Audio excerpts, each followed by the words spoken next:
In the spring of 2006, at the Tennessee State Fairgrounds in Nashville, a woman in her late 50s stood at a podium and accepted the state's highest farming honor, 740 acres, 43 years of continuous operation, zero debt, the highest soil quality ratings in the district for 11 consecutive years. When the presenter read the winner's name, he added one detail that made the room go quiet.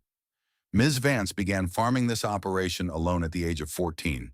A man in the back of the room, gray-haired and sitting with his hands folded in his lap, closed his eyes when he heard that line. His father had been the one who told that 14-year-old girl to go home. Let me take you back. On a Thursday morning in October of 1963, a girl named Hattie Mae Vance walked into Redfern's John Deere dealership in Lewisburg, Tennessee. She was 14 years old. She was wearing her father's work boots, 2 sizes too big, stuffed with balled-up newspaper at the toes so they wouldn't slide off. She was wearing her father's canvas jacket, the sleeves rolled 3 times at the cuffs, the shoulders hanging past her thin arms. Her dark hair was pulled back in a braid that her mother had tied that morning with shaking hands. She looked like a child playing dress-up in a dead man's clothes. That's exactly what she was. Thomas Vance, Hattie's father, had died 9 days earlier. Heart attack in the barn, 44 years old. Found by Hattie at 6 in the morning, already cold, lying next to the John Deere 60 he'd been working on the night before. 160 acres of corn, soybeans, and tobacco. And the only person who knew how to run it was dead on the barn floor next to a tractor with its clutch still torn apart. Hattie was the oldest of 4 children. Her mother, Cordelia, everyone called her Cordy, had never driven a tractor, never balanced a ledger, never stood in front of a banker and asked for a line of credit. Her brother Caleb was 11. Her sisters, Verna and Clara, were 8 and 5. There was no uncle, no grandfather, no hired man, no one. Just a 14-year-old girl in boots that didn't fit, and a farm that needed someone to run it right now, because the corn was standing in the field and harvest was 3 weeks away. But before I tell you what happened inside that dealership, I need to tell you about the night before Thomas Vance died, because there is something he told his daughter on that porch that she carried in her pocket for the rest of her life, and something she found in his handwriting the day after his funeral that no one, not even her mother, has ever seen until now. Thomas Vance was not a superstitious man. He didn't read his horoscope, didn't trust fortune tellers, didn't pay any mind to old women who claimed to see the future in tea leaves. He was a farmer, and farmers live by the ground and the sky and nothing else. But on the evening of October 14, 1963, after supper, he called Hattie out onto the front porch and did something he had never done before. He handed her an envelope. I want you to hold on to this, he said. Put it somewhere safe. Don't open it unless something happens. Hattie looked up at her father. He was a big man, 6'2", with hands like shovels and a voice that could carry across 40 acres of wheat. But that night, standing on the porch with the October wind rattling the oaks, he looked smaller somehow, tired, like a man who had been carrying something heavy for a long time. Daddy, what is this? Just hold it, baby girl. Just hold it. You sick? No, not sick. Then why? Thomas Vance looked out across the fields. His fields. The ground his grandfather had broken with a mule in 1892. The ground his father had added to in 1925. The ground he himself had tripled in size since taking over in 1942. The corn was tall, ready to come off. The tobacco was in the barn curing. The soybeans were almost done. Hattie, he said, I need you to listen to me real careful. If anything ever happens to me, you keep this farm. Don't sell it. Don't lease it. Don't let anybody tell you it's too much. You hear me? Daddy, you hear me? Yes, sir. And there is one more thing. He turned to her, and his eyes in the porch light were the steadiest eyes she had ever seen. Wendell Ashcroft is not your friend. I don't care what he says. I don't care how nice he acts. I don't care if he shows up at your mama's door with a check in one hand and flowers in the other. He is not your friend. Do you understand me? Yes, sir. Say it back. Wendell Ashcroft is not my friend. Good girl. She did not understand it then. She would not understand it until she opened the envelope 9 days later and read what her father had written. But she remembered the weight of his hand on her shoulder and the way he stood there on that porch for a long time afterward, Looking out at land he somehow knew he was about to leave behind. 9 days later, the morning of the funeral, Hattie stood in front of her mother's dresser mirror, wearing a black dress that was too big for her. It had been her mother's. Cordy had taken it in at the waist the night before with pins because there was no time to sew. Hattie's hair was braided, her face was pale.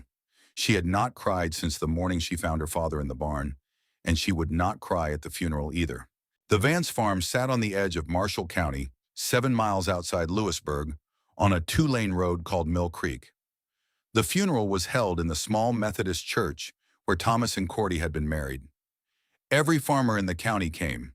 Curtis Holloway, who farmed the 80 acres next door, Earl Dawson, who ran the grain elevator, Pastor Whitley, who had baptized all 4 Vance children, the whole community, and Wendell Ashcroft. Wendell Ashcroft was 55 years old. He was a big man, not tall, but wide in the shoulders, with a belly that strained his vest buttons, and a face that had gone from handsome to heavy in the last decade. He owned 1,100 acres outside Lewisburg, more land than any man in Marshall County, and he wore a gold watch chain across his vest that caught the light when he moved. His suit was pressed. His shoes were polished. He looked like a man going to a business meeting, not a funeral. He stood in the back of the church during the service. He shook Cordy's hand afterward and offered his condolences in a voice that was smooth as buttermilk. Thomas was a fine man, Cordelia, a fine man. If there is anything at all, that I can do for you and the children, you just let me know. Hattie watched him from across the fellowship hall. She remembered her father's words on the porch. Wendell Ashcroft is not your friend, but her mother was crying, and Wendell was holding her elbow and talking to her in that low, gentle voice. And Hattie felt a cold thing move through her chest that she could not name. That afternoon, after everyone had gone home, after the casseroles had been covered and put in the refrigerator, after Caleb and Verna and Clara had been put to bed, Hattie went into her father's bedroom and sat on the edge of the bed. She reached into the drawer of the nightstand where she had hidden the envelope 9 days earlier. She opened it. Inside were 3 things. The first was a handwritten will, dated October 14, 1963, the night her father had given her the envelope. It left everything to Cordy, with a single line at the bottom. In the event that my wife is unable or unwilling to manage the farm, full operational authority passes to my daughter Hattie Mae Vance, regardless of her age. The second was a list of debts. Every debt Thomas Vance owed in the world. The mortgage on the tractor, paid in full that spring. The fuel account at Dawson Station, $42. A short-term note at First National Bank for $3,200 taken out in April to buy seed and fertilizer. Due December 15, 1963. And underneath that last entry, in her father's cramped handwriting, 3 words that stopped her breath. Ashcroft bought it. The third was a letter. It was 2 pages long, written in the same careful hand her father used on every grain receipt and feed store invoice she had ever seen. My dearest Hattie, if you are reading this, then I have left you too soon, and I am sorry. I have tried to be a good father.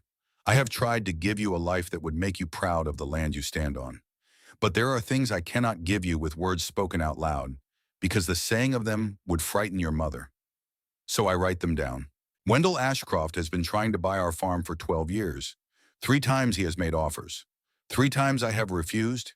He wants the Vance land because our bottom land holds water better than any ground in Marshall County, and with our acres added to his, he would control half the good farming ground between Lewisburg and Cornersville. Last month at the co-op meeting, he told me something I have not been able to forget. He said, Thomas, you won't live forever, and when you are gone, your widow will have to make a decision. He said it with a smile, but I saw his eyes and they were not smiling. 2 weeks later, I learned that Ashcroft had bought my seed loan from First National Bank. The note I owe to the bank is not owed to the bank anymore. It is owed to him. He did this quietly, through a shell company in Nashville. The banker, Randall Pierce, is his golfing partner and likely received a favor for the transaction. I have not told your mother. I did not want to frighten her. If I live, I will pay the note off in December and be done with Ashcroft forever. If I do not live, if you are reading this, then you must understand that when the note comes due, Ashcroft will call it. He will come to your mother and offer to forgive the debt in exchange for the farm. Your mother will be tempted. She is a good woman, but she does not know the land the way we know the land. Hattie, the farm is yours if you want it. Not legally. Legally, it belongs to your mother. But in the way that matters, it is yours. I have watched you since you were 6 years old. You have the eye for it. You have the hands. You have the stubbornness. You are the one. Keep the farm. Don't let him take it. Don't let anyone tell you it is too much. I love you, baby girl. I have always loved you. Daddy. Hattie read the letter 3 times. Then she folded it carefully and put it back in the envelope. She did not cry. She went to the window and looked out at the fields in the late afternoon light, at the corn standing high and ready, at the tobacco barn with smoke still rising from the curing fires, at the John Deere 60 sitting dead in the equipment shed with its clutch in pieces on the floor. She was 14 years old. She had until December 15th to find $3,200, or Wendell Ashcroft would take the farm. The next morning, she put on her father's boots. Silas Redfern owned the John Deere dealership in Lewisburg. He was 62 years old. Tall, thin, silver hair combed straight back, reading glasses on a chain around his neck. He wore pressed white shirts with a John Deere pin on the collar and creased khaki pants. He had run the dealership for 40 years. He had sold Thomas Vance that John Deere 68 years earlier. He had known Hattie since she was a baby in her mother's arms at the Marshall County Fair. He was not a cruel man. You need to understand that.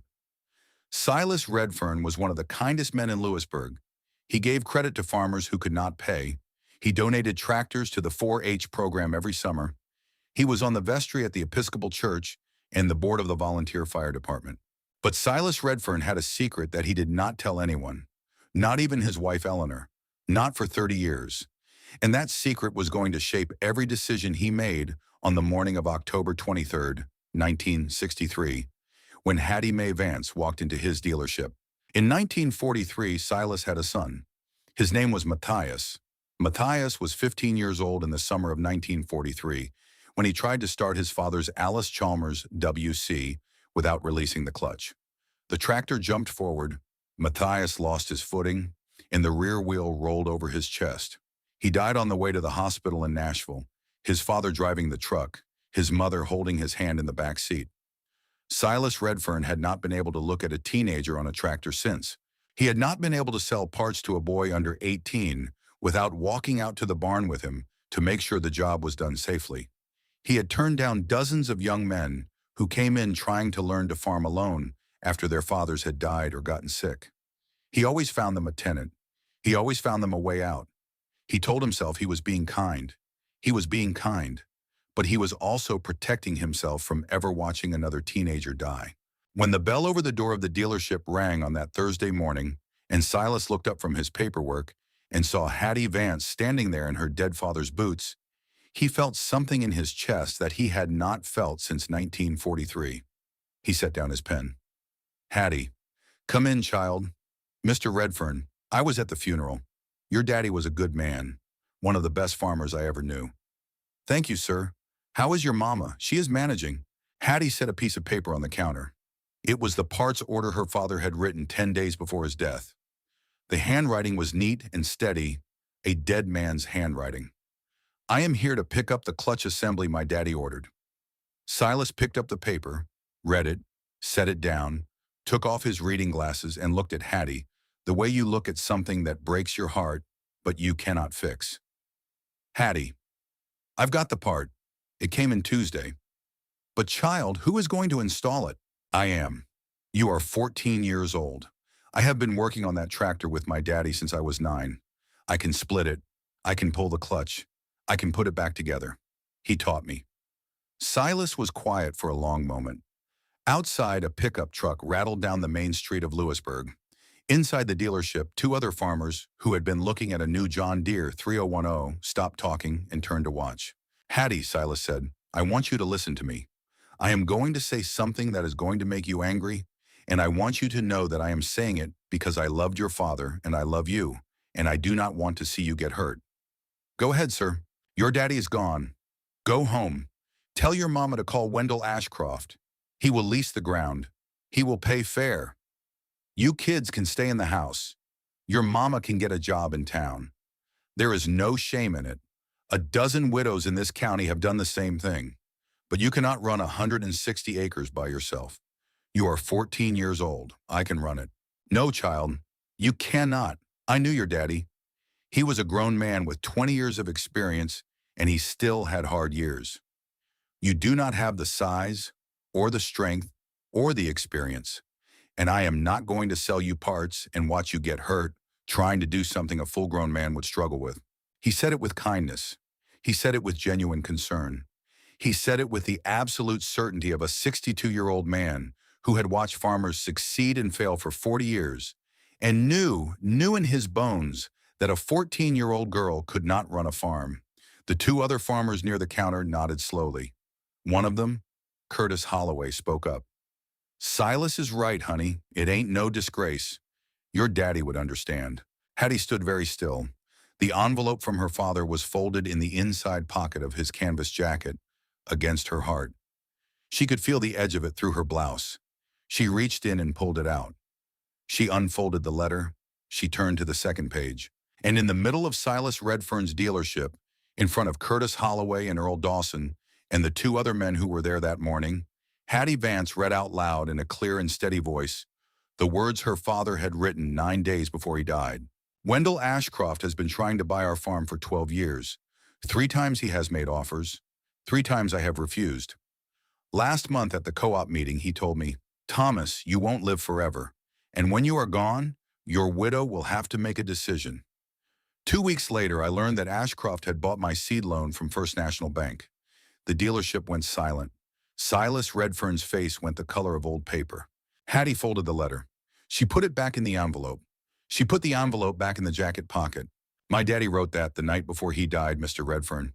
He gave it to me on the porch. I did not know what was in it until yesterday afternoon. She looked straight at Silas. My daddy told me Wendell Ashcroft is not my friend, and you just told me to call him and ask him to take my farm. So I am going to ask you one question, and then I am going to walk out of this store. Are you going to sell me that clutch assembly, or do I need to drive to the next county? Silas Redfern did not move for a long time. He stared at the counter. He picked up his reading glasses, cleaned them with his handkerchief, put them back on. His hands were shaking. He did not know about the loan. He had been Thomas Vance's friend. He went to the same co-op meetings. He had not known. And the fact that he had not known, that he had stood there and told Thomas's daughter to call the man who was trying to take her father's land, made something inside him buckle. Hattie, he said quietly, I am going to sell you the part. Thank you, sir. If you believe stories like this deserve to be heard, stories about children who refuse to give up when the whole world told them they should, hit that subscribe button right now. Every subscriber tells me to keep digging for the next forgotten story of American grit. And trust me, what this 14-year-old girl did next will stay with you for a very long time. And I am going to do one more thing. I am going to tell you, and I want you to hear this clear, that I was wrong. I was wrong to tell you what I just told you. I do not know if you can farm that ground. I do not think you can. But I do know now that calling Wendell Ashcroft would be the worst thing your family could do. And I am sorry I said it. Hattie nodded once. She did not say anything else. Silas walked to the back of the shop. He came back with the clutch assembly wrapped in brown paper. He rang it up. $28. She counted out the money from the envelope in her father's jacket. Her father's jacket, her father's boots, her father's money. Everything she had in the world belonged to a man who had been dead for 9 days. She carried the clutch assembly out to her father's 1958 Ford F-100. She could barely see over the steering wheel. She had driven the 7 miles from the farm to the dealership on back roads because her mother could not drive a stick shift and there was no one else. She placed the clutch assembly carefully in the bed of the truck. She wrapped it in an old feed sack so it would not slide. She climbed up into the cab, pulled the door shut, and sat for a moment staring at the dashboard. Then she drove home. She got back to the farm at 10:15 in the morning. The sky was gray. There was a cold wind coming down from the hills. The October light was flat and hard across the yellow stubble of the corn that had already been picked along the road by other farmers. She parked the truck next to the barn. She unloaded the clutch assembly. She carried it into the equipment shed where the John Deere 60 sat up on jack stands, its guts open, waiting. She stood there for a while looking at the tractor. The equipment shed smelled the way it always had, Diesel and dust, old hay from the loft above, the sharp metallic bite of grease. Her father's tool chest sat open on the workbench where he had left it the night before he died. A ratchet wrench lay across the top of the chest. A coffee cup was still on the corner of the bench. A skin formed over the cold coffee inside. She picked up the cup. She carried it out to the yard and poured the coffee onto the gravel. She rinsed the cup at the pump and dried it on her apron and set it on a shelf where it would stay, unused for 40 years. Then she went into the house. Cordy was at the kitchen table. She had been crying. Little Clara, 5 years old, was sitting on her lap. Verna was at the table doing her schoolwork. Caleb was out in the yard splitting firewood, which he had been doing every afternoon since the funeral because his mother had asked him to, and because he did not know what else to do. "Hattie," Cordy said, "did you get the part?" "Yes, ma'am." "Good." Cordy was trying to sound calm. "That is good." Clara looked up from her mother's lap. She was a quiet little girl with her father's eyes. "Hattie," she said, "who is our daddy now?" Cordy made a small sound and turned her face away. Hattie crossed the kitchen and crouched down in front of her little sister. "We do not have a daddy anymore, Clara. Daddy went to heaven. You know that. But who is our daddy now?" "I do not know how to answer that, honey. Is it you?" Hattie looked at her little sister's face. She looked at her mother, who was holding a dish towel up to her mouth. She looked at Verna, who had stopped writing and was watching her. "I am your big sister," Hattie said. "I am going to take care of you. All of you." She stood up. She walked out of the kitchen, out through the back porch, out across the yard to the equipment shed. She took off her father's jacket and hung it on a nail. She rolled up the sleeves of her blouse. She looked at the John Deere 60 with its clutch torn out and its transmission hanging open. A job her father had always done with a helper because you needed 2 men to lift the transmission housing. She looked at the rafters above the tractor. She looked at the coil of rope on the workbench. She looked at the block and tackle her father kept hanging on the wall for pulling engines. She got to work. The first thing she did was measure. Her father had taught her that. Before you take anything apart, you measure it. You write down where every bolt goes. You lay the pieces out in the order you remove them. You put your nuts and washers in a coffee can, labeled in grease pencil. You do not trust your memory because in 3 days your memory will be gone. She pulled a notebook out of her father's tool chest. It was a small black composition book, water-stained at the edges, full of his handwriting. She opened it to the first blank page and wrote the date at the top. October 23rd, 1963. Below that she wrote, John Deere 60, clutch replacement, begin 11:12 a.m. Then she began. She built a wooden cradle out of 2x6s to hold the front half of the tractor when she split it. She drove wedges under the rear tires so the back half would not roll when the weight shifted. She rigged a rope and pulley system from the rafters, the same block and tackle her father used for pulling engines, and threaded the rope so she could lift the transmission housing alone. The transmission weighed 190 pounds. She weighed 98. She worked until 2:30 in the morning. Then she walked into the house, lay down on the couch, still wearing her father's boots, and slept for 4 hours. She got up at 6:30, started a pot of coffee for her mother, woke Caleb and Verna and Clara for school, packed their lunches in paper sacks, saw them off at the bus stop at the end of the gravel road, and went back to the equipment shed. She worked on the tractor all day. She worked on it the next day too. That night at 11:30, with a kerosene lantern hanging from the rafters, and her hands black with grease and her back aching in places she did not know could ache, she heard a truck pull up in the yard. She stepped out of the shed, wiping her hands on a rag. A black Cadillac was parked next to the barn. The driver's door opened, and Wendell Ashcroft stepped out, wearing a camel hair overcoat and a gray fedora.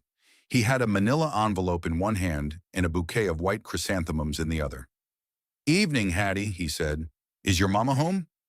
Hattie did not move. She stood in the doorway of the equipment shed with the lantern behind her, throwing her shadow long across the yard. "She is sleeping." "Well, wake her up, honey. I need to talk to her." "No." Wendell Ashcroft smiled. It was a slow, careful smile. He walked across the yard toward her, the chrysanthemums in one hand and the envelope in the other, until he was standing 10 feet away from her. "Sweetheart," he said, "I am here to help your family. My daddy told me you are not our friend." Ashcroft's smile did not move, but something in his eyes did. Your daddy is dead, Hattie. I know. I have an offer for your mother. It is a good offer. It is going to make this winter a lot easier on all of you. What kind of offer? I will pay off your daddy's bank loan, the one that comes due in December. The $3,200. Forgiven. Gone. In exchange, your mother signs over the farm to me, and I lease the house back to her for $1 a year for as long as she wants to live in it. Your mother gets peace of mind. You children get a home. I get some ground to farm. Everybody wins. Hattie looked at him for a long time. The loan you are talking about, Mr. Ashcroft, you already own it, don't you? You bought it from First National 2 months ago. Wendell Ashcroft's smile finally stopped. Who told you that? My daddy. Your daddy is... I know what my daddy is. He wrote me a letter before he died. He told me you have been trying to buy this farm for 12 years. He told me what you said to him at the co-op meeting in September. He told me everything. For just a moment, just a fraction of a second, Wendell Ashcroft's face showed her the truth of him. Not a neighbor, not a friend. A man who had been waiting 12 years for Thomas Vance to die and had bought his loan when it looked like maybe he was not going to wait anymore.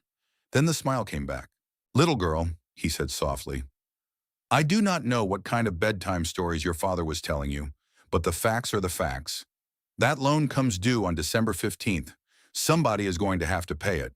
It is not going to be you. He held out the envelope. Give this to your mother. Tell her to call me when she is ready to talk. Get off our land, Mr. Ashcroft.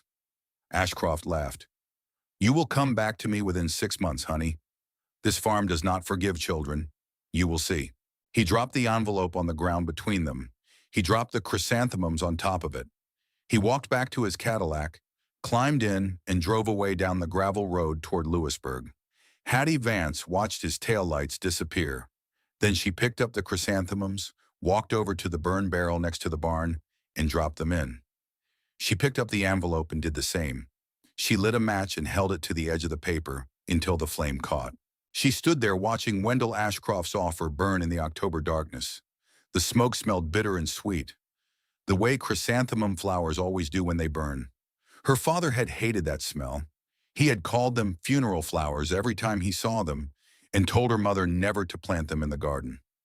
Wendell Ashcroft had brought funeral flowers. She walked back into the equipment shed. She stood over her father's tool chest for a moment, and she did something she had not done since the morning she found him in the barn. She reached into the inside pocket of his canvas jacket, pulled out the envelope, and unfolded the letter. She held it under the kerosene lantern and read it one more time. You are the one. Her father had written those words. He had written them in this same shed, probably sitting on the same workbench stool, probably with grease on his hands the way she had grease on her hands right now. He had written them, knowing what was coming. He had written them for her. She folded the letter. She put it back in the envelope. She put the envelope in the breast pocket of her father's jacket, which she had hung on a nail next to the workbench. Then she picked up the torque wrench. The shed was cold. The wind outside rattled the tin roof. Somewhere in the darkness beyond the barn, an owl called once, then fell silent. Hattie Vance was 14 years old. She had 53 days until December 15th. She had 98 pounds of her own weight and 190 pounds of transmission to lift. She had a letter from a dead man in her father's jacket pocket, and she had a promise she had made on a porch, in October light, to a man who had somehow known he was not going to see the harvest. She tightened the wrench. The boots did not fit, but she was wearing them anyway. Hattie Vance got the clutch installed on a Sunday afternoon. It had taken her 3 days. She had split the tractor alone by building the wooden cradle under the front half, by bracing the rear with wedges, by rigging the block and tackle to the rafters, and hoisting the transmission an inch at a time. She had worked through a Friday when she should have been in school. She had not gone to school once since the funeral, and her mother had not made her. She had worked through a Saturday that was cold enough to see her breath in the shed, and through that Sunday morning while the church bells were ringing in Lewisburg 7 miles away. At 4:17 in the afternoon, she turned the ignition key. The John Deere 60 shook itself once, coughed a puff of black smoke, and started. Hattie sat on the tractor seat, her feet braced on the folded wool blanket she had doubled over so she could reach the pedals, and she listened to the engine run. It had been her father's tractor. It had plowed his ground and pulled his corn picker and hauled his hay wagon for 8 years. Now it was her tractor. She was the one sitting in the seat where he had always sat. She did not cry. She had not cried since the morning she found him. She put the tractor in gear, eased out the clutch, the new clutch, the one she had just installed, and drove it out of the shed, across the yard, down the gravel lane, and into the north cornfield. The corn was ready. The next morning before sunrise, she hooked up the 2-row corn picker. Before I tell you what happened in the next 50 days, because a lot happened, and most of it was harder than anything a 14-year-old should have to do, I want to tell you about the thing she did not know, the thing that was coming, the thing waiting for her in the barn on a December night, hidden under a tarp that she had not yet thought to check, because the corn harvest was only the beginning, and Wendell Ashcroft was not a man who waited. She harvested corn for 19 days. She was 14 years old, driving a tractor designed for a grown man, pulling a 2-row picker through 160 acres of standing corn. Her feet did not reach the pedals, so she sat on the folded blanket. She could not see over the steering wheel unless she leaned forward. So she leaned forward for 10 hours a day until her back was a single long line of pain from her neck to her hips. She went out at sunrise. She came in at dark. She ate cold biscuits from her apron pocket because she could not afford to stop and go to the house for lunch. On the 7th day, something happened that she would not tell anyone about for 30 years. She was 3/4 of the way down the long row in the South 40 when the picker threw a bearing. The noise was sudden and terrible. A metallic shriek, a thump, then silence. She stopped the tractor. She climbed down. She looked at the picker. The bearing was shot. The husking rollers had stopped turning. She was going to have to pull the whole assembly apart and replace the bearing, and she did not have a new bearing, and she did not have the money to buy one. And the weather report on the radio that morning had said rain moving in for the weekend. Hattie sat down in the corn stubble. She put her head on her knees. For the first time since the morning she found her father, she thought about quitting. She thought about driving to Wendell Ashcroft's house. She thought about handing him the farm. She thought about how easy it would be. Her mother could get a job in town. The younger children could grow up in a little rented house somewhere. They would not starve. They would not freeze. They would live. She sat in the corn stubble for 20 minutes thinking about it. Then she stood up. She walked back to the tractor. She drove the tractor slowly, leaving the picker sitting in the field, all the way back to the equipment shed. She pulled the bearing herself. She measured it with her father's calipers. She drove to Lewisburg in her father's truck. She walked into the Napa Auto Parts store. She put a bearing of the right size on the counter. $3.60, the man said. She paid him from the envelope in her father's jacket. She drove back. She installed the bearing. She finished the row before dark. She would tell a reporter, 59 years later, "Most people think I never doubted myself. That is not true. I doubted myself every day for the first 5 years. The difference between quitting and not quitting was not confidence. It was deciding to drive back to the farm and get back to work." The neighbors watched. Curtis Holloway brought his grain truck over on the 4th day, and the 8th and the 14th. He helped her haul loads to Dawson's elevator in Lewisburg. He did not ask. He just showed up.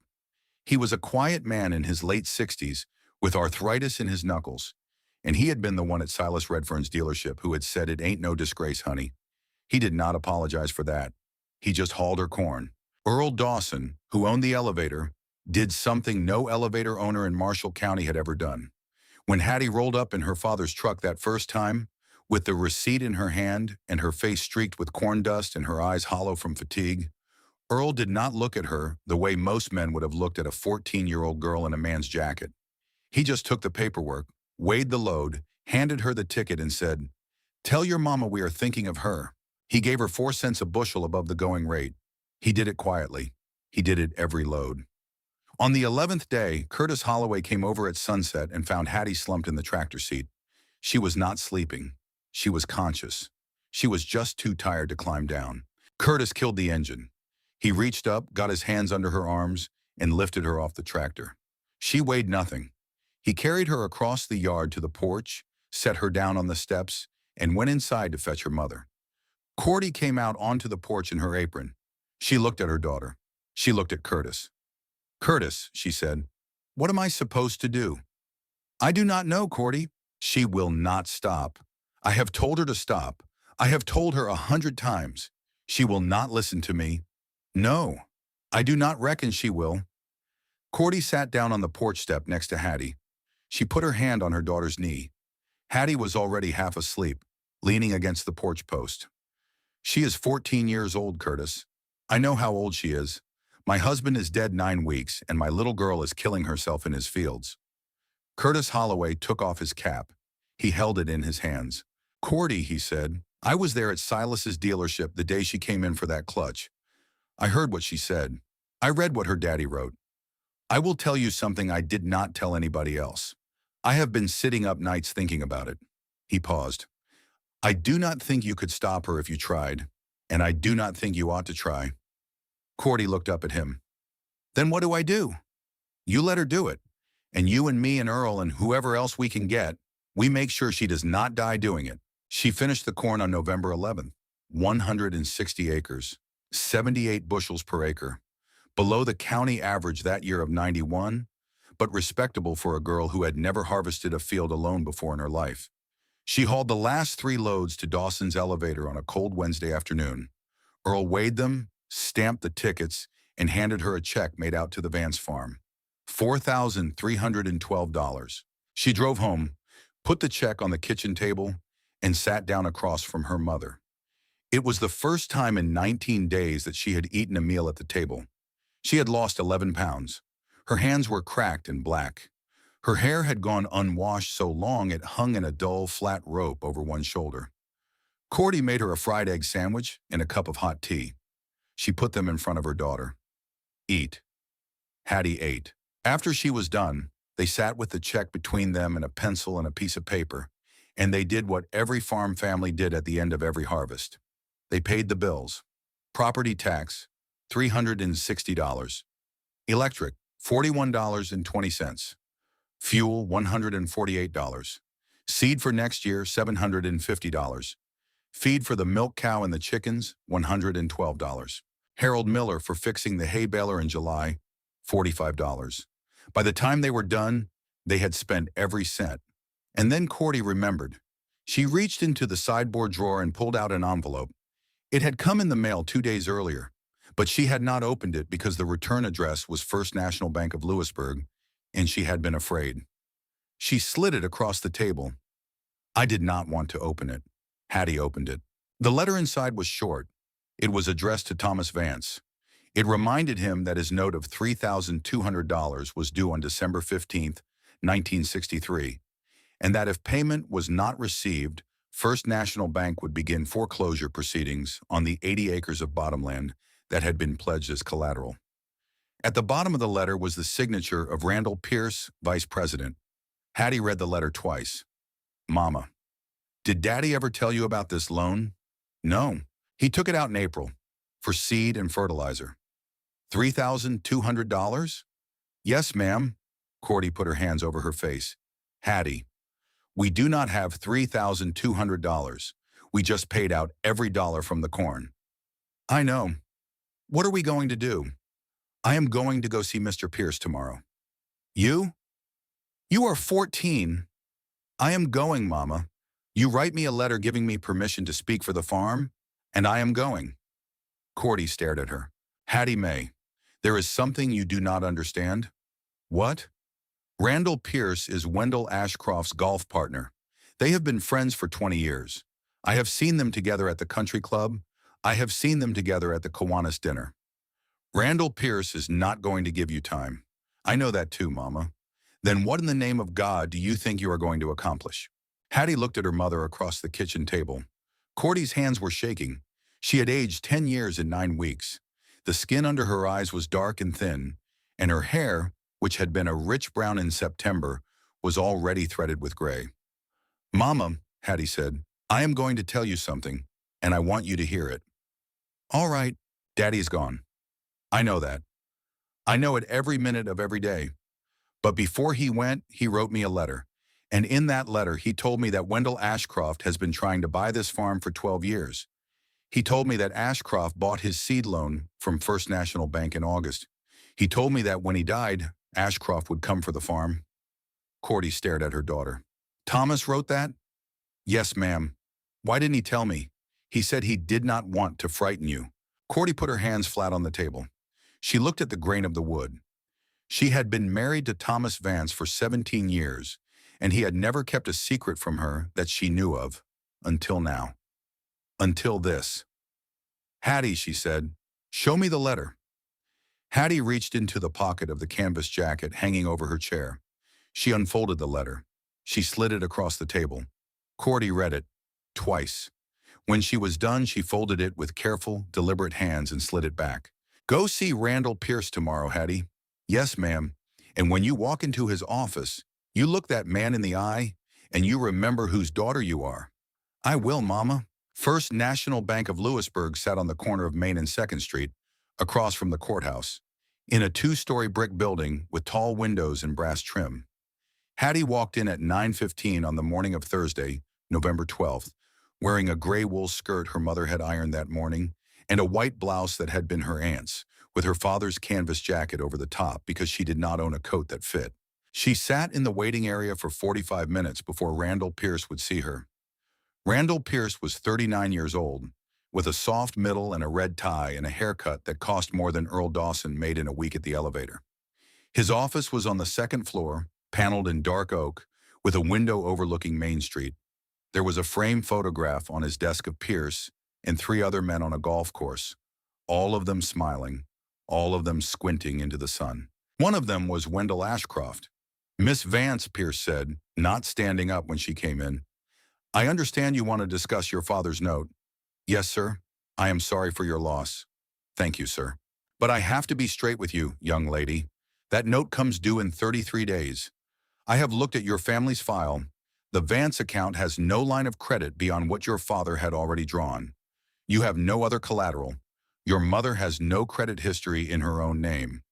I do not see a path forward. What about an extension? An extension is not possible. Why not? Pierce leaned back in his chair. He folded his hands over his stomach. Because the bank's policy on seasonal notes does not allow for extensions without substantial collateral and a cosigner. Your family has neither. Mr. Pierce, Hattie said, I would like to ask you something, and I would like you to answer me honestly. Go ahead. Is it true that my father's loan was sold by this bank to a man named Wendell Ashcroft through a shell company in Nashville in August of this year? Randall Pierce's face did not move, but his hands unfolded from his stomach and his right hand rested on the top drawer of his desk. Miss Vance, I am not sure where you heard that, but is it true, sir? Bank transactions are confidential.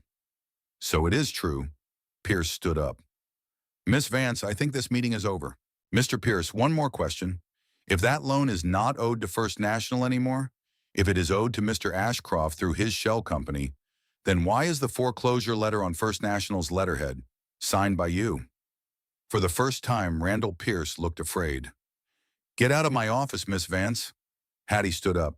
She picked up her purse. She walked to the door. At the door, she stopped and turned. Mr. Pierce, my daddy wrote me a letter before he died. That letter is in a safe place. If anything happens to my family's farm, if we lose 1 acre of ground between now and spring, I am going to take that letter to the Tennessee State Banking Commission in Nashville, along with a copy of the August transaction. Do you know what the State Banking Commission does to bankers who sell loans to private parties through shell companies while concealing the transaction from the borrower's family? Randall Pierce did not answer. Neither do I, Hattie said, but I bet it would not be good for your career. She walked out. She was bluffing, of course. She did not have a copy of the August transaction. She was not sure the Tennessee State Banking Commission even existed. She was 14 years old and she had never been inside a bank before that morning, except once with her father to deposit a tobacco check.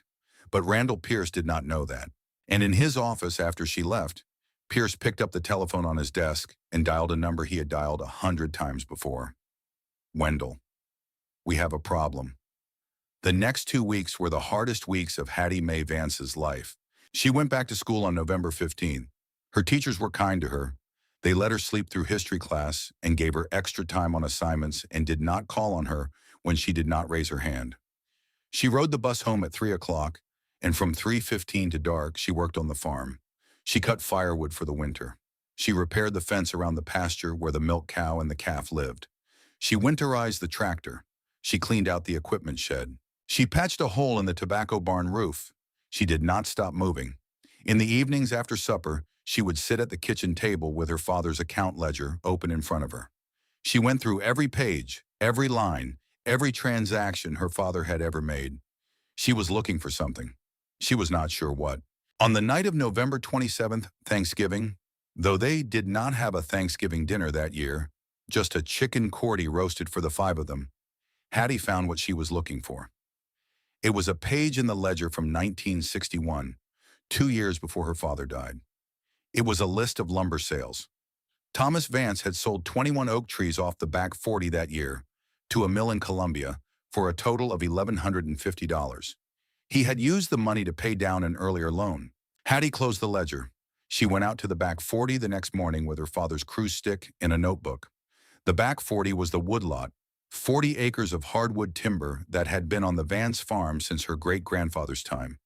Her father had cut trees out of it sparingly, the way his father had taught him, taking only the mature oaks and walnuts and leaving the young ones to grow. Hattie cruised the timber for 3 hours. She counted the trees. She measured the diameter of each mature oak at breast height. She wrote down the numbers in the notebook. When she was done, she walked back to the house, sat down at the kitchen table, and did the math. If she cut 40 mature oaks and sold them to the mill at Columbia at the 1963 rate of $65 per thousand board feet, she could clear approximately $2,400. She was still $800 short of the $3,200 she owed Ashcroft, but it was closer than she had been the day before.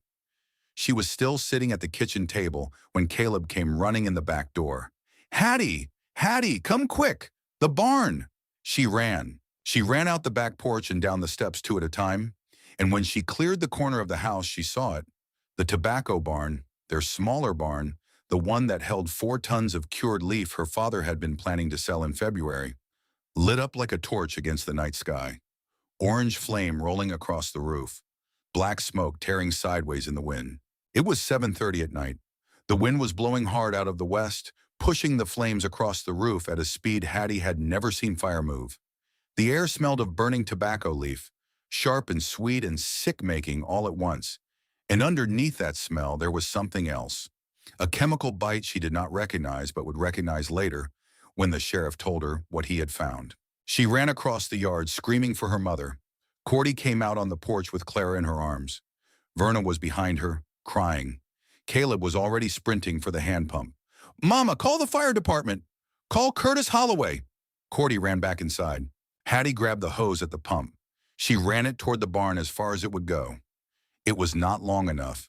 She threw it down and ran to the equipment shed. She pulled out every bucket and tub and metal container she could carry. She threw them in the bed of the pickup. She drove the pickup to the cow pond behind the barn. She filled the buckets at the pond. She drove the pickup back. She threw water at the fire. It was not enough. By the time Curtis Holloway got there with his sons, and Earl Dawson behind them with 2 more men, and the volunteer fire truck 10 minutes after that, the barn was lost. Half the roof was gone. The tobacco inside was burning like a torch. They saved 60% of the crop by dragging it out of the low side of the barn while the high side burned. Hattie worked alongside the men. She did not cry. She did not even slow down. She grabbed bale after bale of cured tobacco and pulled them out into the yard, where the wet grass kept them from catching. When the fire was out, at 11 at night, the sheriff came. His name was Orville Bates. He was a big, slow man with a gray mustache and sad eyes. He walked around the barn with a flashlight. He crouched down at the corner of the foundation. He leaned close to the ground.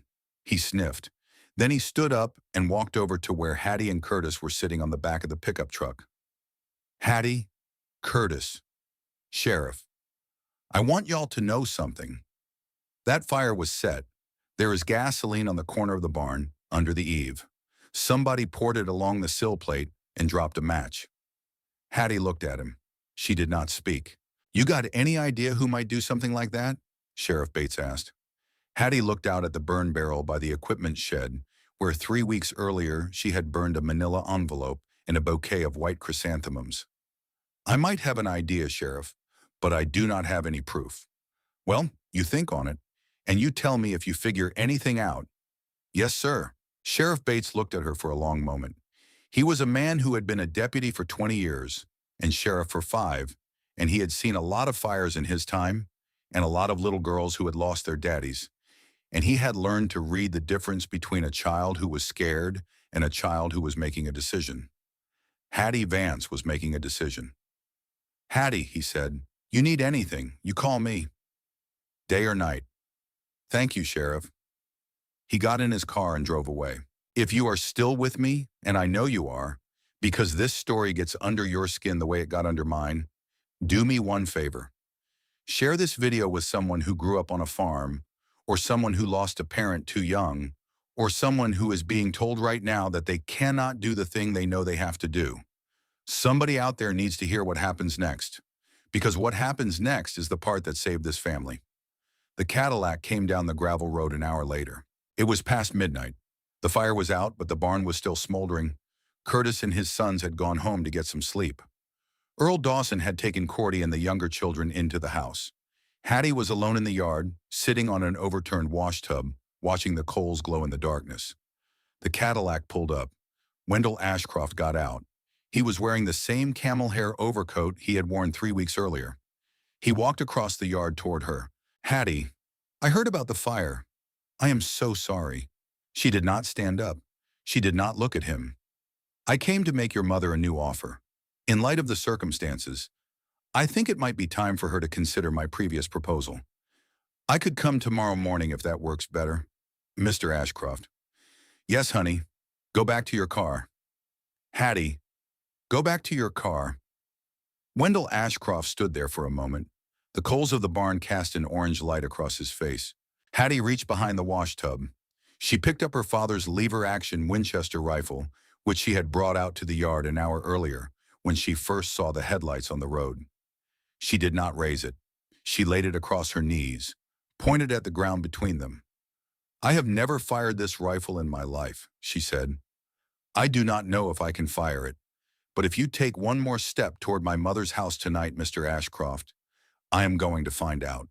Wendell Ashcroft looked at the rifle. He looked at her face. He backed up. He got in his Cadillac. He drove away. Hattie sat on the wash tub in the cold, holding her father's rifle until the sun came up. Silas Redfern drove out to the Vance farm the next morning at 8 o'clock.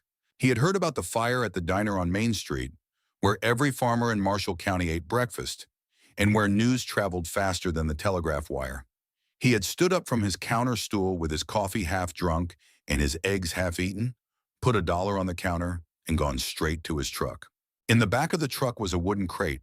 Inside the crate were things he had loaded the night before without knowing exactly why. A box of oil filters, a set of belts for the John Deere 60, a new battery, 4 quarts of transmission fluid, a replacement fuel pump, a canvas tarp, folded. He pulled up in the yard. Hattie was sitting on the back porch steps with a cup of coffee in her hands, staring at the black wreck of the tobacco barn. Silas got out of the truck. He walked across the yard. He sat down on the step next to her. He did not ask if he could. They sat there for a long time. Neither of them spoke. Finally, Silas said, "Hattie, I brought you some supplies. I cannot pay for them, Mr. Redfern. They ain't for sale. I cannot take charity. It ain't charity. Your daddy was a customer of mine for 8 years. He always paid on time. He always took care of his equipment. This is what I owe his family." Hattie did not respond. After a while, Silas said, "9 weeks ago, I told you to go home. I told you to call Wendell Ashcroft. Do you remember?" "I remember. I was wrong." "I know you were. I want to tell you why I was wrong." Hattie turned her head and looked at him. Silas Redfern was not looking at her. He was looking at the burned-out tobacco barn. His hands were folded in his lap. His face in the morning light looked older than it had 3 weeks earlier. "I had a son, Hattie. His name was Matthias. He died on a tractor when he was 15 years old. July of 1943. He was trying to start my Alice Chalmers without pushing in the clutch, and the tractor jumped, and he slipped, and the back wheel rolled over him. He died in my wife's arms in the back of a truck on the way to Nashville." Hattie did not move. "My wife Eleanor never forgave me," Silas said quietly, not out loud. "She never said a word to me about it, but she stopped looking at me the same way. She stopped reaching for my hand at the supper table. She lived in the same house with me for 20 years before the cancer took her. And in all that time, I am not sure she ever forgave me for leaving that tractor where a boy could climb onto it. I have not told that story to anyone, Hattie. Not in 20 years. Not to my pastor, not to my doctor, not to the men I eat breakfast with every morning at the diner. I am telling it to you because I owe it to you. I have not been able to look at a teenager on a tractor since. For 20 years, I have turned away boys and girls who come into my dealership wanting to farm alone because their fathers got sick or died or left them. Every single one. I tell them to lease the ground. I tell them to move to town. I tell them it is too much. He paused. I tell myself I am being kind. I am not being kind. I am being afraid. I have been afraid for 20 years, Hattie, and I did not realize I was afraid until you walked into my store 3 weeks ago and read me your father's letter. Hattie set her coffee cup down on the porch step. Mr. Redfern, I am sorry about your son. Silas Redfern put his hand up to his face. He did not cry. He was a man of his generation, and men of his generation did not cry in front of 14-year-old girls.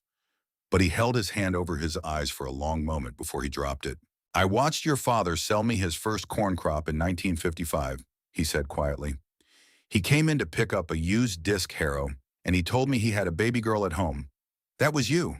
He was so proud of you. He was prouder of you than of anything he had ever grown. I know, sir. I should have been here the day of his funeral, not at my counter telling you to go home. I should have been here every day since. I am going to be here now, if you will have me. Hattie looked at him. Mr. Redfern, I have 31 days until the note on this farm comes due. I owe $3,200 to Wendell Ashcroft. I can cut timber out of my back 40 and raise about $2,400. I am $800 short. My tobacco barn is a pile of ashes. And the man I owe the money to is the man who set the fire. Silas Redfern looked at her. That is the situation, she said. Silas was quiet for a long time. Then he said, Hattie, I am going to make a telephone call this afternoon. I am going to make it to every farmer in Marshall County who ever bought a piece of equipment from my dealership. I am not going to ask them for money. I am going to ask them for a meeting. I want you to be at that meeting. When? Sunday night, at the Grange Hall. What are you going to tell them? Silas Redfern stood up. He brushed off the seat of his trousers. He looked down at Hattie on the porch step, in her dead father's jacket, with the ash of her burned barn drifting on the wind across the yard. I am going to tell them what you already know, child. Which is what? That your father did not die, not the part of him that matters. He paused. And that this county is not going to let a little girl lose her farm to Wendell Ashcroft. Not on my watch. Not while I am still standing. He walked back to his truck. He lifted the wooden crate out of the bed and set it on the porch. He got in the truck and drove away. Hattie watched him go. 31 days until December 15th. $800 short, a barn full of ash. But for the first time in 9 weeks, she was not alone. The Grange Hall meeting happened on Sunday night, November 30th, 1963. Silas Redfern made 23 telephone calls that Friday afternoon. He called every farmer in Marshall County who had ever bought equipment from his dealership. He called Earl Dawson at the elevator. He called Curtis Holloway. He called Pastor Whitley at the Methodist Church. He did not tell them exactly why he was calling. He just asked them to be at the Grange Hall at 7 o'clock Sunday evening, and he asked them to bring their checkbooks. 14 men and 1 woman showed up. The Grange Hall was a long, low building on the east side of Lewisburg, with wooden floors that creaked when you walked across them, and a pot-bellied stove in the corner that somebody had fired up against the November cold. The smell of coffee was thick in the air. Somebody had made a pan of cornbread. The chairs were folding metal arranged in 3 rows facing a long table at the front. Hattie Vance sat in the front row on a folding metal chair, in her mother's gray wool skirt and her father's canvas jacket. Cordy sat next to her. Caleb was there too, 11 years old in his Sunday suit, his hair combed flat against his skull. Clara and Verna had been left at home with a neighbor. The woman who came, the only woman besides Cordy, was a widow named Lorraine Pettigrew. She farmed 60 acres of her own on the far side of the county. Her husband had died of a stroke in 1958, and she had kept the place going alone ever since. When Silas had called her, she had said, I will be there. You do not even have to tell me why. Silas Redfern stood at the front of the room. He did not have notes. He did not need them. Most of you know why you are here, he said. I will be brief. Thomas Vance died 9 weeks ago. His oldest child, Hattie, has been running the farm alone ever since. She has harvested 160 acres of corn. She has kept this farm running. On December 15th, in 15 days, a note comes due for $3,200. The note was taken out by Thomas for seed and fertilizer last spring. It was bought in August by Wendell Ashcroft's through a shell company with the help of Randall Pierce at First National. When it comes due, Ashcroft intends to foreclose on the 80 acres of bottomland that Thomas pledged as collateral. The room was silent. 3 days ago, Silas continued, somebody set fire to the Vance tobacco barn. Sheriff Bates found gasoline on the sill plate. The family lost approximately 40% of their cured tobacco crop, approximately $1,600 in value. Curtis Holloway stood up. Silas, you saying Ashcroft did it? I am not saying anything I can prove in a court of law, Curtis. I am telling you what happened, and I am telling you to make up your own mind. Earl Dawson stood up next. I will put in $300. 200, said another man, Henry Latham, who farmed next to the Dawson property. I can do 150, said Curtis. 150, and that is everything I got. 250, and I will haul her winter hay to her at cost. The pledges came around the room one at a time. Silas wrote them down on a yellow legal pad on the table in front of him. Lorraine Pettigrew pledged $75, which was more than a week of her income. And when Silas tried to thank her, she shook her head and said, I know what it is like to be the one standing in the field alone. When Silas was done, he added the numbers. He looked up at Hattie. $3,400, child, from 14 farmers. Enough to pay off the note and have $200 left over for a new barn roof. Hattie did not move. Mr. Redfern, she said, I cannot accept that money. The room went quiet again. Why not, child? Silas asked. Because I cannot pay it back, not for years, and I will not take money from people I cannot pay back. Silas Redfern set down his pen. He walked around the table and stood in front of her. Hattie, it ain't a gift, it is a loan. From the Marshall County Farmers Fund, which I am forming tonight. 0% interest. Payable when you can afford to pay it and not a day before. Every farmer in this room signs a note saying so. You pay it back over 30 years. You pay it back over 50 years. You pay it back never. That is between you and your conscience. But you are not leaving this room without that money. Hattie looked around the room. She looked at Earl Dawson, who had given her 4 cents a bushel above market on every load of corn. She looked at Curtis Holloway, who had carried her off her tractor when she was too tired to walk. She looked at Henry Latham, whose name she did not even know until that night. She looked at Lorraine Pettigrew. She stood up. I accept the loan, she said. I will pay every one of you back with interest before I die. Silas Redfern smiled for the first time in 9 weeks. I do not doubt that for a minute, child. The following Tuesday, December 2nd, Silas Redfern and Hattie Vance walked into First National Bank of Lewisburg together. They were not alone. Behind them came Curtis Holloway, Earl Dawson, and 9 other farmers, each carrying an envelope. 14 men in boots and work coats, filling the lobby of the bank, walking up the stairs toward Randall Pierce's office. Pierce's secretary stood up from her desk. You do not have an appointment? Silas set a brown manila envelope on her desk.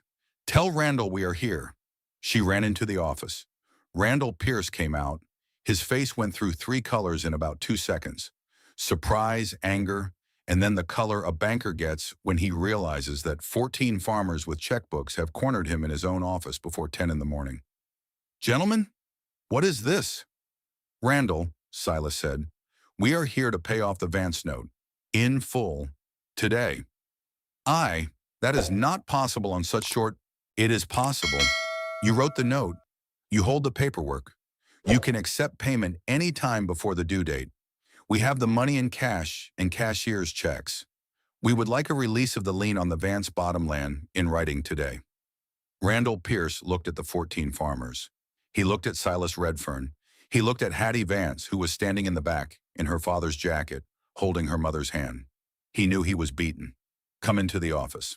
They went in. One by one, The farmers laid their envelopes on Pierce's desk. 300, 200, 150, 100, until the stack on the desk was more than $3,200. Pierce counted it. His hands were not steady. He filled out the release paperwork. He stamped it. He signed it. He handed it to Silas. "There," he said. "The lien is released." "One more thing," Silas said. "What?" "The note itself. The original note, signed by Thomas Vance.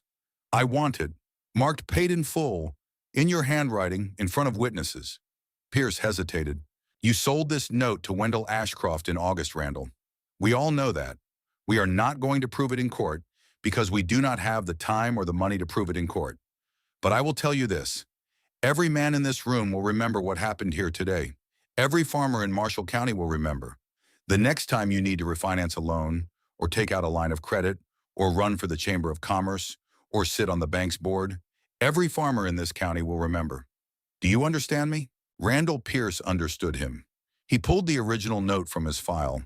He wrote across it in thick black ink. "Paid in full the second day of December, 1963. He signed it. He handed it to Silas. Silas handed it to Hattie. She folded it in half and put it in the breast pocket of her father's jacket, next to the letter he had written her the night before he died. "Thank you, Mr. Pierce," she said. He did not answer. Wendell Ashcroft heard about what had happened by lunchtime that same day. He was sitting at the country club in Lewisburg, eating a chicken salad sandwich, when a friend came over and told him. He set down his sandwich. He paid his bill. He got in his Cadillac and drove home. He did not go back to the Vance farm that week, or the next week, or ever again. He tried for a while to buy up the adjoining properties and squeeze Hattie out through land pressure. He made offers to Curtis Holloway for his 80 acres. Curtis refused. He made offers to Henry Latham. Henry refused. He tried to hire away the mechanic at Silas Redfern's dealership so that Hattie would have no one to service her tractor. The mechanic refused. For 12 years, Wendell Ashcroft waited for Hattie Vance to fail. She did not fail. In April of 1972, Wendell Ashcroft filed a lawsuit against the Vance farm. He claimed that a boundary fence along the west side of the property had been installed improperly 60 years earlier, and that 3 acres of tillable ground actually belonged to his estate. Hattie was 23 years old. She had finished high school in 1967. She had taken over formal ownership of the farm from her mother in 1970, when Cordy signed the deed with trembling hands at the kitchen table. She had paid back the Marshall County Farmers Fund in full, with interest by the end of 1969. She hired a lawyer from Columbia. Her name was Louise Fincher.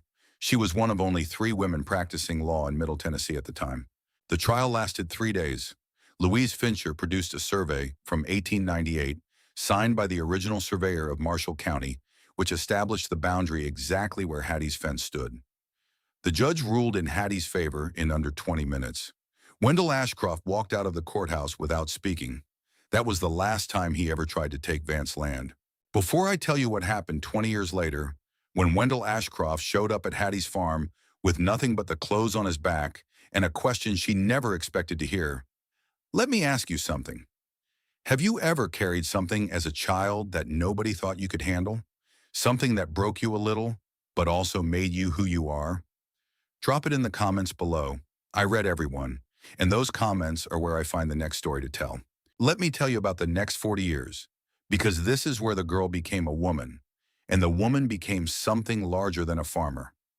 Hattie paid back every dollar of the Marshall County Farmers Fund by Christmas of 1969, at 6% interest from money she earned on her own crops. Silas Redfern cried when she brought him the final check. He was 68 years old and he did not cry easily. She bought her first edition of land in 1970, 80 acres from the Dawson property when Earl retired. She paid cash. She had saved every spare dollar for 7 years. She bought another 120 acres in 1975. Cash. Another 160 in 1980. Cash. By 1985, she owned 520 acres in her own name, with no debt, no mortgage, no liens, nothing owed to any bank. The farm crisis of the early 1980s destroyed operations across Tennessee. Interest rates hit 21%. Grain prices collapsed. Land values plummeted. 43 farms in Marshall County were foreclosed between 1982 and 1987. The Vance farm did not lose a single acre. Because Hattie had learned at 14, the thing most farmers had to learn too late. If you do not owe anyone anything, no one can take what you have built. She had learned it from her father's letter. She had learned it from the $3,200 she had almost lost. She had never forgotten. In 1988, Wendell Ashcroft went bankrupt. He had leveraged himself heavily during the boom of the late 70s, buying up thousands of acres on credit. When the crisis came, the banks he did not own did not forgive him the way he had forgiven himself. He lost almost everything. He was 79 years old when he showed up at the Vance farm on a Tuesday morning in May of 1989. He drove a rusted old Ford pickup. He was wearing a feed store cap instead of his fedora. His hands shook. Hattie was in the equipment shed, working on the John Deere 60, the same tractor she had fixed at 14, which was now 34 years old and still running. She heard the truck pull up. She walked out of the shed, wiping her hands on a rag. Wendell Ashcroft stood in her yard. "Hattie," he said. She did not answer. "I need work. I heard you were hiring hands for the summer. I came to ask if you had a place for me." She looked at him for a long time. He was an old man. His face had gone soft and frightened. His wife had died in 1986. His son had moved to Atlanta and did not speak to him anymore.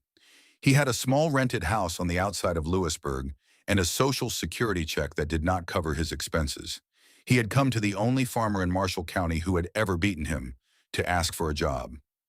"Mr. Ashcroft," Hattie said. "Why my farm?"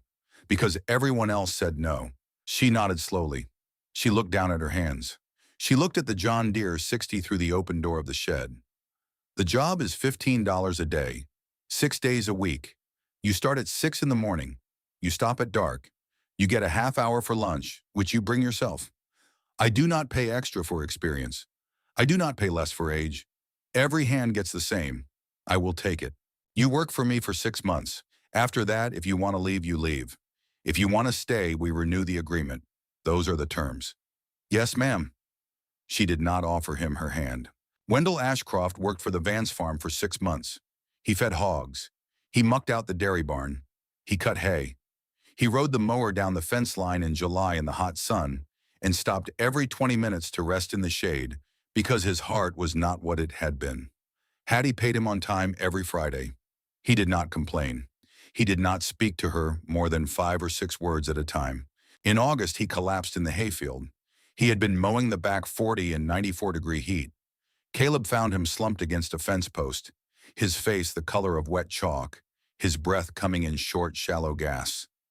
Caleb loaded him into the pickup and drove him to the clinic in Lewisburg. It was heat stroke, not a heart attack, though the doctor said he had been close to both. Hattie went to the clinic that evening. She brought a thermos of cold water and a brown paper sack with 2 ham sandwiches and a piece of pound cake her mother had baked. She set them on the bedside table. "Mr. Ashcroft, Miss Vance, the doctor says you can come back to work in 3 days if you stay out of the direct sun. I thought you would fire me." "Why would I fire you?" "Because I cost you a day of hay." Hattie looked at him in the hospital bed. He was a small man now. The weight he had carried on his shoulders for 50 years had finally come off, and what was underneath was not impressive. Just a tired old man who had run out of places to be right. "Mr. Ashcroft," she said, "I have been losing days of hay to weather, in equipment, in sickness, for 26 years. You are not the first hand of mine who has gone down in the heat. You will not be the last. You come back when the doctor clears you. That is all." She walked out of the hospital room. She did not look back. On the last day of his contract, October 31st, 1989, he came to the house. He was wearing a clean shirt. "Miss Vance, Mr. Ashcroft, I want to say something to you." "All right." He stood on her porch. He took off his cap. He held it in his hands. "I was wrong. About everything. About your daddy. About your mother. About you. About the kind of man I was. I spent 50 years thinking I was smarter than everybody else. I was not. I was just luckier. When the luck ran out, I found out what I was." Hattie looked at him. "I came to apologize," he said. "I came to apologize to your daddy's daughter because I cannot apologize to your daddy. I did not set that fire in 1963. I want you to know that. But I know who did. It was a man who used to work for me. named Harlan Buckle. I paid him $20 to do it. I did not hold the match, but I paid for the match to be held. And for 26 years, I have not been able to look at a tobacco barn without remembering. Hattie did not move. I do not ask for your forgiveness, he said.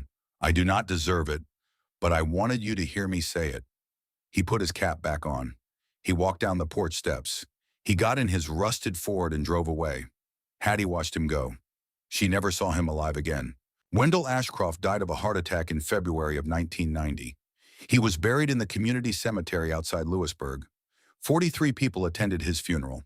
Hattie Vance was one of them. She did not speak. She did not stay for the reception. She drove home afterward in silence. When her mother, Cordy, asked her that night why she had gone, Hattie said, because a seed of bitterness never grows into a sweet tree, Mama. Daddy taught me that. I was not going to carry it into my 50s. Silas Redfern retired from the John Deere dealership in 1983 at 82 years old. On his last day of work, Hattie drove into Lewisburg to shake his hand. She was 34 years old.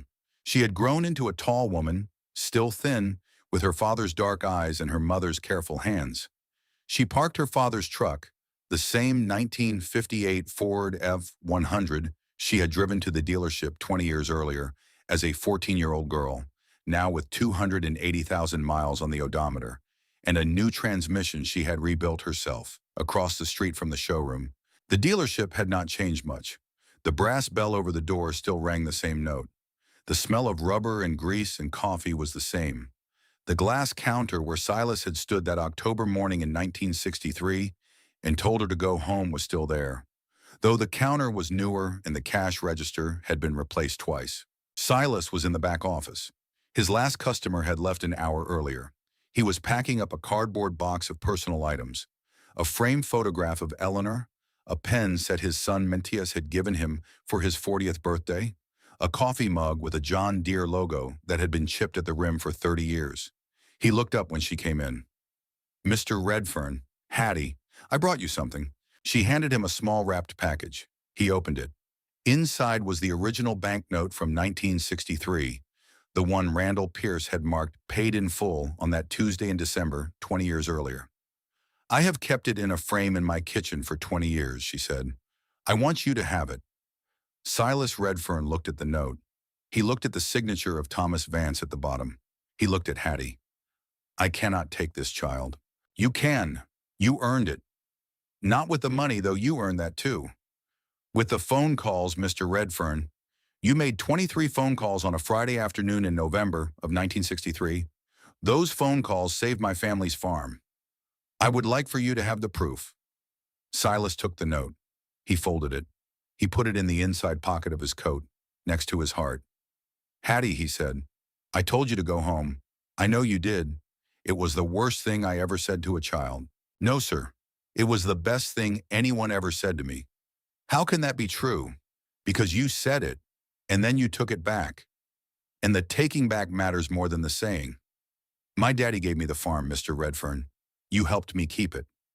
I needed both. I do not think I could have done it with just one. Silas Redfern put his hand over his eyes. This time he did cry. He cried in front of his last customer, on his last day of work, 40 years after he had opened the dealership as a young man who had not yet lost his son. Hattie let him cry. When he was done, she drove him home to his house outside Lewisburg, where he lived alone after Eleanor's death. She stayed for supper. She drove back to her farm after dark. Silas Redfern died in August of 1989, 6 months before Wendell Ashcroft. He was 88 years old. Hattie Vance was a pallbearer at his funeral. She carried the man who had told her to go home, and who had then spent 26 years making sure she did not have to. The program began in 1990. Hattie Vance was 41 years old when she started it. She called it the Thomas Vance Mentorship, after her father. She funded it out of her own pocket for the first 3 years. Later, other farmers contributed. Later still, the County Agricultural Extension Office took it on as a formal program. The concept was simple. When a child in Marshall County lost a parent and inherited a farm, and that child was under 21, Hattie Vance paired them with an experienced farmer who would mentor them for 5 years. Not take over the land, not lease it, just show up once a week and help the child learn what they did not know. Between 1990 and 2020, the Thomas Vance mentorship helped 31 children keep their family farms. 31 children who would otherwise have been told by well-meaning adults that they were too young, that the work was too hard, that they should sell the ground and move to town. Instead, they kept farming. 22 of them were still farming in 2022. The first child she helped was a boy named Daniel Wexler. He was 13 years old. His mother had died of cancer in the spring of 1991, leaving him and his father alone on a 100-acre dairy farm outside Cornersville. 6 months later, his father was killed in a car accident on Highway 431. The extended family had already begun discussing the sale of the farm when Hattie heard about it. She drove to the farm on a Saturday morning. She sat on the porch steps with the boy. She told him about her own father. She told him about the letter. She told him about Silas Redfern and the Grange Hall meeting. She told him that if he wanted to keep the farm, she would pair him with a mentor, a man named Harley Gillis, who milked 80 cows outside Belfast, Tennessee, and who had lost his own father at 15. Daniel Wexler kept the farm. He is 44 years old now. He milks 120 cows. His oldest daughter, Cordelia Wexler, named after Hattie's mother, is 15. She is in line to take over the operation when Daniel retires. Hattie never took credit for the program publicly. When a reporter from the Nashville Tennessean came to write a story about it in 1998, she told him, "I did not start this program. Silas Redfern started it in November of 1963 when he picked up the telephone. I just carried it forward." The award ceremony in the spring of 2006 was held at the Tennessee State Fairgrounds in Nashville. Hattie Vance was named Conservation Farmer of the Year. 740 acres, zero debt, 11 consecutive years of topsoil ratings in the top percentile of the state. She wore a black suit. It was only the second suit she had ever owned. The first had been her father's canvas jacket. Cordy had taken her to the department store in Lewisburg the month before to buy the suit at 73 years old, with Caleb driving them both because Cordy did not trust her own eyes to pick out the right color. Cordy sat in the front row of the ceremony. She was 80 years old. She wore a blue dress Hattie had bought her for her birthday. She did not stop smiling for the entire 2 hours. After the ceremony, a man came up to Hattie. He was in his 50s. His hair was gray. His eyes were familiar. "Miss Vance, yes? My name is Albert Redfern. I am Silas Redfern's son. My father talked about you every day until he died. He said telling you to go home was the biggest mistake of his life. But he also said that coming back to help you was the best thing he ever did. Both of those things were true. He wanted me to tell you something. He wrote it down before he died. He told me to give it to you when the time was right." Albert handed her an envelope. Hattie opened it in the hallway of the fairgrounds. Inside was a handwritten letter in the shaky penmanship of an old man. "Hattie, I told you to go home because I thought I was being kind. You stayed because your daddy told you to stay. We were both right, but you were more right. I spent 45 years selling tractors, and 20 of them trying to make up for one sentence. I said to a little girl in boots that did not fit, I never made up for it. But watching you farm all these years came close. You are the best farmer I ever knew, and I knew your daddy. Silas." Hattie read it twice. Then she folded it. She put it in the breast pocket of her suit jacket next to her heart. She has kept it there for the rest of her life. Hattie Vance is 76 years old now. She still farms, though she has cut back to 200 acres. Her nephew, Caleb's oldest son, named Thomas after his grandfather, runs the rest. Thomas is 36. He has a wife and 2 daughters. The older daughter, Hattie Grace, is 12 years old, and she drives the John Deere 3020 in the hayfield every summer, with her great-aunt riding in the passenger seat, teaching her what to listen for in the engine, what to watch for in the ground, what to feel through the steering wheel. The John Deere 60 sits in the equipment shed. Hattie started it every spring until 2019, when her hands got too weak to turn the key. Thomas starts it now on her birthday every March. It still runs. It has been running for 71 years. The boots are on a shelf in the shed. Her father's boots. The newspaper is still stuffed in the toes. The leather is cracked and gray. She has not thrown them away. Cordelia Vance died in 1998 at 72 years old. She is buried next to Thomas in the Methodist churchyard in Lewisburg. Hattie visits twice a month. Caleb runs a farm of his own, 200 acres in the next county. He is 73. He has 3 children and 7 grandchildren. Verna became a veterinarian. She served the farms of Marshall County for 40 years. She retired in 2018. Clara, the little girl who once asked Hattie who their daddy was now, is a third-grade teacher at the same elementary school Hattie went to as a child. She has written 2 children's books based on her sister's life. The first one is called The Boots That Did Not Fit.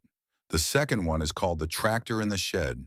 Both are in the libraries of every school in Marshall County. Silas Redfern's letters in a frame in Hattie's kitchen, next to Thomas Vance's 1963 banknote, which Albert Redfern returned to her at Silas's funeral because he said his father would have wanted her to have them together. She looks at them every morning when she makes her coffee. A reporter from the Nashville Tennessean asked her in 2022 what she would tell a 14-year-old who had just lost a parent and was being told to give up. Hattie thought for a long time. I would tell them what my daddy told me the night before he died. Keep the farm. Do not let anyone take it. Do not let anyone tell you it is too much. You keep it. And then I would tell them what Silas Redfern taught me after he was done being wrong. Asking for help is not giving up, it is growing up. My daddy gave me the farm.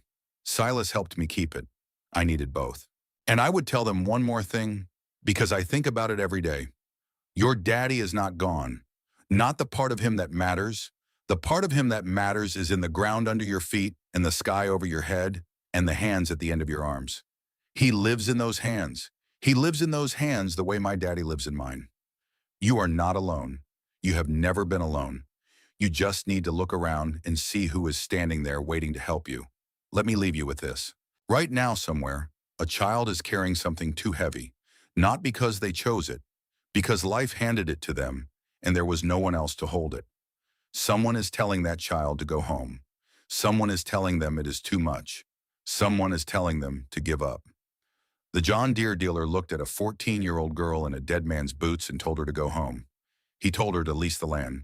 He told her a child could not do a man's job. That child harvested 160 acres of corn alone. She paid every debt her father owed. She kept the farm for 43 years.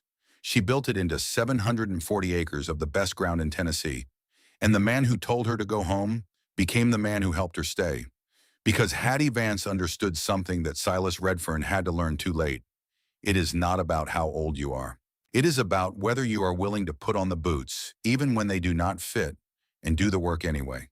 And if you are willing, if you keep walking, and keep working, and keep believing what your daddy told you on a porch in October light, you will find one day that the boots fit. Not because your feet have grown, because you have. If this story moved you the way it moved me, do 3 things before you go. Subscribe to the channel so you never miss another forgotten story of American families who refuse to give up.